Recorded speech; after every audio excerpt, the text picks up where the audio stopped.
So, kicking things off with Tuesday's Guardian's front page, a warning: unite or die. Josh. Yeah, so we've got a new week. That can only mean one thing. We've got a new Conservative Prime Minister, as these things do. Unite or die. That seems to be what Sunak's first message is. I mean, it might well be that they're just going to die anyway. It's not an actual threat, I No, I suppose, know. Well, I think that's what he means it to be, certainly to the Tory MPs. The sort of Xi Jinping kind of style of leadership. Coming in strong from the get-go. You will be removed visibly from the front bench. That would be a bit more strength than I think he probably has at the moment. He's the third Conservative Prime Minister in less than 2 months, the fifth in 6 years. We don't really know anything about... The fifth in 6 years. Madness, isn't it? I mean, we've all been aware of the tumult in the last couple of months, obviously, but it's, the ongoingness of it all, isn't it? It's never-ending. And we don't really know what he's about. He didn't reveal any information over the weekend to MPs who are calling him. What he has said is he's a commitment to levelling up, a net-zero policy on the climate crisis and supporting Ukraine.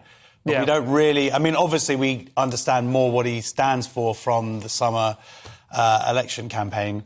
But, I mean, to the extent that he was obviously at least 50% of the big budget that was brought in just before the pandemic, which, of course, was sort of overwhelmed by events, as things tend to be. But I think it was January, wasn't it, 2020, he and Johnson, off the back of their surprisingly substantial election victory, created a budget together which did seem to be a levelling up thing. It did seem to be about supporting the Red Wall and repaying their thanks.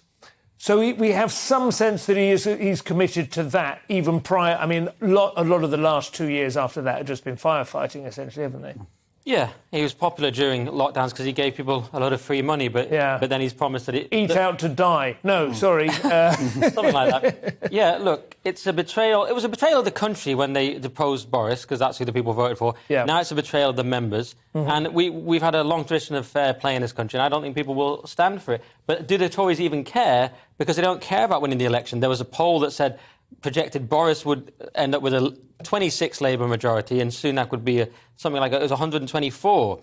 Yeah. But they've gone with Sunak anyway. Yeah, and we all know, by the way, Boris could have clawed back that 26 and possibly even won it with a few classical references if he just said, like Icarus, I flew too close to the sun. At all. Yes. He probably would have been worse. I'm back like Pegasus. No, he'd have done a few... I've swooped back. Pegasus. You make him sound like a rap I've swooped back from the Caribbean. He'd have just said a bit of classical nonsense and he'd have probably won. But they don't care about that. They care more about the party, and they've sold out the members and the country. I mean, I do think there is a significant demographic that will give Sunak the benefit of the doubt for the time being, and that is homeowners. I think the Tory governments have always relied heavily on people having a nice, warm, fuzzy sense that whatever else goes wrong, their houses remain. Yeah, and I think Boris Johnson's relieved. He can now go on his fifth holiday in the last month or so, and maybe he might even look into Uxbridge to his constituents. Well, as Tom Bauer, I think his name is, who Dan Wootton was talking to on the previous programme, said that there is actually still an opportunity for him to regroup and come back a little bit more in a planned manner. It is quite plausible that Sunak will be out at the end of the next general election, and there might be an opportunity still. He could come back when he's not facing that privileges vote about misleading Parliament. I mean, that's the big thing that Baker was saying that would implode him. So, he could come back. And we've all seen it today, the Sunak speech. Isn't it the worst thing ever? I mean, the bizarre speech. Looks like it was directed by David Lynch. There's weird pauses. At the end, he sort of wanders off.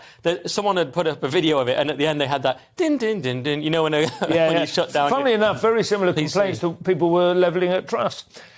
Similar sort of Android level of engagement, what was he doing? Weird, slightly... Why did they do it like that? And the weird thing is he gave a speech just before to the 1922 committee that people were coming out of. I'm sure it was hyperbole, but they're like, this is the best first speech from a Prime Minister I've ever seen. So why he there... If it's just that he's not able to use the auto cue, come in, we've all hosted, we'll give him a little lesson, show how it works. Well, actually, you can... I mean, people do love it if you come off auto cue. I mean, we've talked about this before with Jordan Peterson. The thing I love about Jordan Peterson more than anything else is you can see him trying to work out what to say.